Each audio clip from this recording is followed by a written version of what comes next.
వాగర్థావివ సంపృక్తౌ వాగర్థ ప్రతిపత్తయే జగతః పితరౌ వందే పార్వతీ పరమేశ్వరౌ. యజ్ఞేశ అచ్యుత గోవింద మాధవ అనంత కేశవ కృష్ణ విష్ణో హృషీకేశ వాసుదేవ నమోస్తుతే. శ్రీ వాసుదేవ నమోస్తుతే. నమో మహద్భ్యో ఋషిభ్యో గురుభ్యో నమః. ఎవరి మీద ఎక్కువ మమకారం ఉంటుందో ఆఖరి సమయంలో వాళ్ళు గుర్తు రావడం కూడా సహజం. మొత్తానికి చిట్ట చివరికి ఆయనకి అవసాన దశ సమీపించింది. ఎవరికైనా ఇది తప్పదు. ధనికుడు అవుతాడో లేదో తెలియదు, కానీ పెద్ద పెద్ద విహారయాత్రలు చేస్తాడో తెలియదు, కానీ చస్తాడంది మాత్రం గ్యారంటీ అండి. సృష్టిలో గ్యారంటీ అదొక్కటే, ఇంకేవి చెప్పలేము మనకి. వచ్చింది అవసాన కాలం, ఎవరికైనా తప్పదు. ఆ అవసాన కాలం వచ్చేటప్పటికల్లా ఆయనకు కనబడ్డారట. సపాసహస్తాం స్త్రీన్ దృష్ట్వా పురుషాన్ భృషదారుణాన్. ముగ్గురు పురుషులను చూసేట. ఇది ప్రతి వాళ్ళకి కనబడతారు ఆ టైం వచ్చినప్పుడు, అంతే. వాళ్ళ భయంకరమైనటువంటి రూపాలతో ఉన్నారు, పాశములు పట్టుకుని చూస్తున్నారు. ఆ స్థితిలో ఒక్కసారి ఇతనికి వణుకొచ్చింది. ఆ భయం కలిగినప్పుడు నిరంతరం దేన్ని ధ్యానిస్తామో అది వెంటనే తలపుకొస్తుందండి. ఎందుకంటే కొన్ని ఉద్వేగకరమైన ఘట్టాలు జీవితంలో ఉంటూ ఉంటాయి. అది ప్రాణావసాన సమయం భయంకరమైన స్థితి. అలాగే కొన్ని భయాన్ని కలిగించే ఉద్వేగ పరిస్థితుల్లో కూడా మనం నిరంతరం ఏది పట్టుకుంటామో అదే నొట్టుంచి వస్తుంది. పూర్వం ఏదైనా మనం చూసేటప్పుడు శివ శివ హరి హరి అనేవాళ్ళం.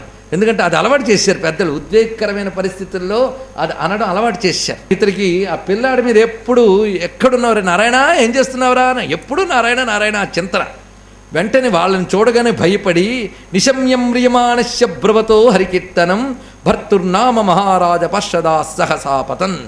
వెంటనే అక్కడ ఉన్నటువంటి పిల్లాడిని చూసి దీర్ఘస్వరంతో గట్టిగా పిలిచేట. ప్లావితేన స్వరేణుచ్చై రాజుహావ ఆకులేంద్రియ. ఆకులేంద్రియ ఇంద్రియములని వ్యాకులు పడుతూ ఉండగా, ఆ సమయంలో ఇంద్రియములు పడుతున్న వేదన అంతా ఇంత కాదండి. ఆ ప్రాణవాయువు లాగుతూ ఉంటారు వాళ్ళు. అప్పుడు శరీరం పడుతున్న వేదనతో గట్టిగా ఒక్కసారి ఎలుగెత్తి ఆర్తితో నారాయణ అన్నట్ట. ఈ కథ చెప్పడంలో ఉద్దేశం ఏంటి అంటే, అతడికి స్మరణలో విష్ణువు లేడు. చూడండి, పలుకులో నారాయణ నామం ఉంది, కానీ భావంలో నారాయణ లేడు. అంటే భావంలో నారాయణుడు లేకపోయినప్పటికీ నారాయణ నామం అంత గొప్పది. అది గ్రహించవలసిన గొప్ప అంశం. భావం లేకపోయినా పనిచేసింది. కొందరు అంటూ ఉంటారు భావం లేదండి ఊరికని అంటున్నామండి. ఊరికన అంటూ ఉంటే పాపం పోయి తర్వాత భావాన్ని కలిగే స్థితి ఎప్పటికైనా వస్తుంది. కనుక ఎలాగోలా అనాలి. మనసు నిలబడిన దానికి అనడం ఎందుకండి, అనద్దు. మనసు నిలబడకుండా ఏదో పాపం అడ్డుకుంటుంది కదా.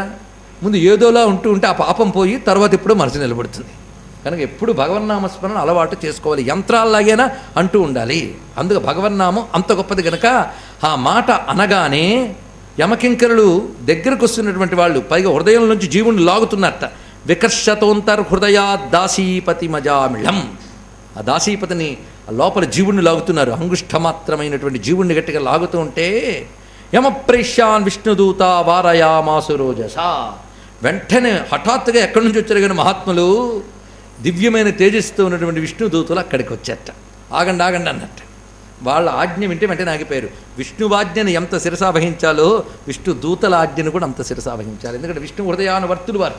అందుకే వాళ్ళు చెప్పిన మాటను అనుసరించి వెంటనే వాళ్ళు ఆగిపోయి ఏంటి వీళ్ళు వచ్చారు మాట్లాడుతున్నారు, ఎందుకంటే వీడు మావాడు కానీ వాళ్ళవాడు కాదు, అసలు వీడు మన జాతికి మనం లాక్కెళ్లాల్సిన వాడు, వాళ్ళకు చెందినవాడు కాడే, ఏంటి వీళ్ళు వచ్చారు అనుకున్నట్ట. పైగా వాళ్ళు వినయంగా అన్నారు, మీరేమిటి ఇలా వచ్చారు అని అంటే, అప్పుడు వాళ్ళు మందహాసం చేసి మేము విష్ణుదూతలము అనగానే, అయ్యయ్యో మీరు విష్ణుదూతలా, కానీ విష్ణుదూతలు వచ్చి తీసుకెళ్లాల్సినంత యోగ్యత వీడి దగ్గర ఏం లేదు. ఎందుకంటే వీడిని తీసుకెళ్ళమన్న వారెంట్ మా దగ్గర ఉంది. అలాగే వీడి హిస్టరీ అంతా మాకు తెలుసు. మాకు తెలుసని కాదు, మేమేదో కల్పించడం కాదు. ప్రతివాడు ఏం చేసినా సాక్షులు 14 మంది ఉంటారు కదా, మీకు తెలియందా అన్నట్ట. ఇక్కడ మనకు చేస్తున్న బోధ చాలా ఉంది. ఎవరు యమదూతలు మనకు చేస్తున్నారని అనుకుందాం. అంటూ నాయన ఇతడు తన స్వధర్మాన్ని విడిచిపెట్టాడు. ఏమిటి ఇతడి స్వధర్మం అంటే, వేద ప్రణహితో ధర్మో, వేద విహితమైనటువంటి ధర్మము, దాన్ని అనుసరించడమే ధర్మం. దానికి వేదం నిషేధించింది అధర్మం. కనుక ఇది చెయ్యాలని వేదం ఏం చెప్పిందో అది విహిత కర్మ, ఇది చెయ్యొద్దని వేదం ఏం చెప్పిందో నిషేధ కర్మ చెయ్యరాదు. కానీ ఇతడు ఏం చేశారంటే విధిని విడిచిపెట్టాడు, నిషేధాన్ని ఆచరించాడు. పాపం అంటే ఏమిటో కాదండి, విధిని వదులుట ఒక పాపము, నిషేధాన్ని ఆచరించడం రెండవ పాపం. ఈ రెండు రకాలు ఇతడు చేశాడు. పైగా వేదము సాక్షాత్ విష్ణు రూపమే కదా. అలాంటి వేద సంస్కారజనమైన కుటుంబంలో పుట్టు కూడా తన వేదాభ్యాసాన్ని విడిచిపెట్టాడు. పైగా ప్రతివాడు చేసినటువంటి వృత్తిని, అనగా అది ఇంద్రియ వృత్తులు కావచ్చు, మనోవృత్తులు కావచ్చు, వాడి ప్రవర్తనకి సాక్షులు పరమేశ్వర స్వరూపములుగా మొత్తం 14 ఉన్నాయనేది మీకు తెలియంది కాదు కదా అన్నారు ఇక్కడ. సూర్యోగ్ని ఖం మరుద్గావ సోమ సంజాహని దిశ కం కుహ్ కాలో ధర్మ ఇతి హేతే దైహ్యస్య సాక్షిణ. ఈ శ్లోకం ఎప్పుడు గుర్తుపెట్టుకుంటే, ఈ సాక్షులు లేకుండా ఎవరైనా పాపం చేయగలరేమో ప్రయత్నించి చూడండి. వాళ్ళ పేర్లు చెప్తున్నాడు చూడండి. ఎవరి సాక్షులు అంటే, దేహి చేసే ప్రతి కర్మకి వీళ్ళు సాక్షులు. అది పుణ్యం కావచ్చు, పాపం కావచ్చు. వీళ్ళ దగ్గర రికార్డింగ్ సిస్టమ్ మొత్తం ఉంటుంది. అన్ని రికార్డ్స్ వీళ్ళ దగ్గర భద్రంగా ఉంటాయి. ఆ రికార్డ్స్ని ఎవరు తారుమారు చేయలేరు. తెలుసుకోండి ఇక్కడ. వాళ్ళు ఎవరయ్యా అంటే, సూర్యుడు, అగ్ని, ఆకాశము, వాయువు, ఇంద్రియములు. అంటే ఇంద్రియాది దేవతలు కూడా వాళ్ళు శక్తులే.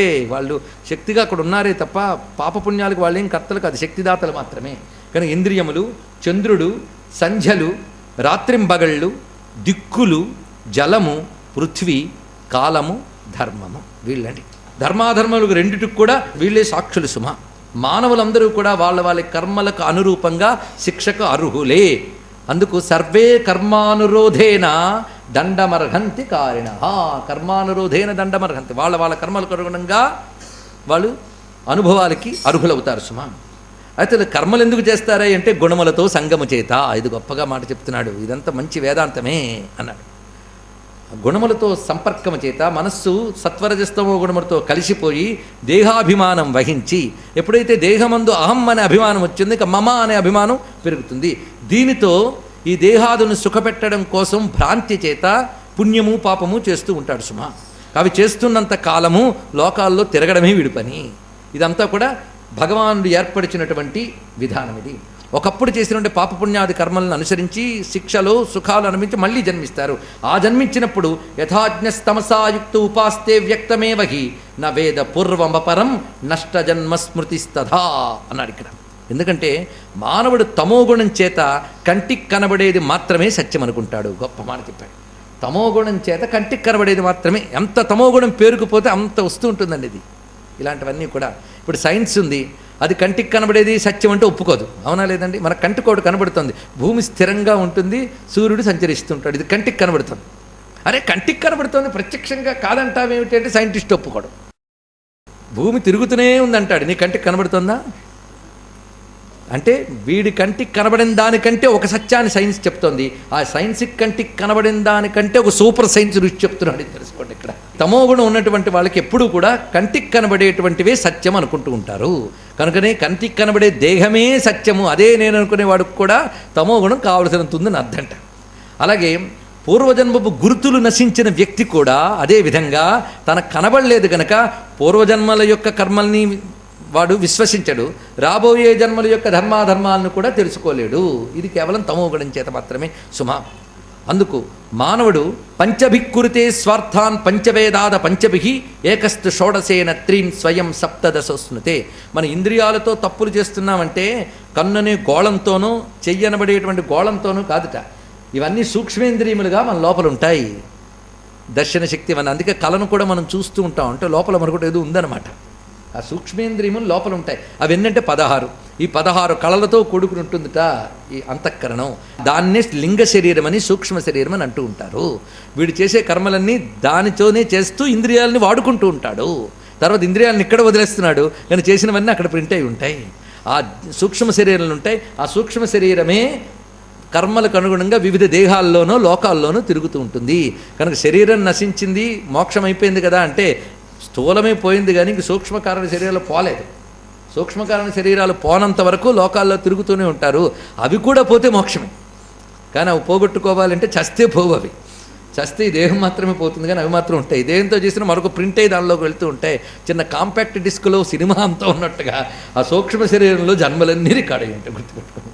అందుకు ఆ సూక్ష్మ శరీరంలో తదేత షోడశకళం లింగం శక్తిత్రయం మహత్ ధత్తేన సంస్కృతిం పుంసి హర్షశోక భయార్తిదాం. చూసారా? యమదూతలు ఎవరికి చెప్తున్నారు ఇది? విష్ణుదూతలకి. ఏం వాళ్ళకి తెలియదా? అంటే ఋషి సందర్భాన్ని ఆధారం చేసుకుని మనకి ఎన్ని విషయాలు తెలియజేయాలనుకుంటున్నాడో ఇక్కడ ఆలోచించండి. అయ్యా కథ వెనక్కి పడుతోంది ఇదే కబుర్లా అని ఋషిని అనకూడదు. అందుకు ఋషులు చెప్పే తీరు ఇలాగే ఉంటుందట. ఈ ఋషులు ఎవ్వరు చెప్పినా సార కథాకథన మొక్కచాయని నడుచున్నట్ట ఋషినాథ్ వారు. ఋషుల తీరు అలా ఉంటుంది.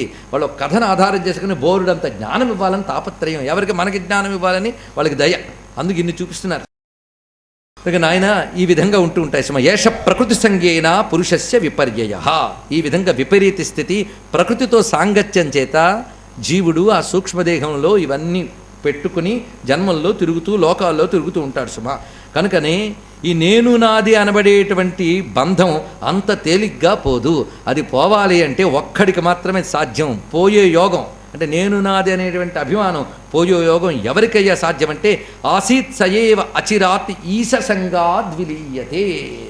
ప్రకృతి సంగం పోవడానికి ఈశ్వర సంగం మాత్రమే మార్గము.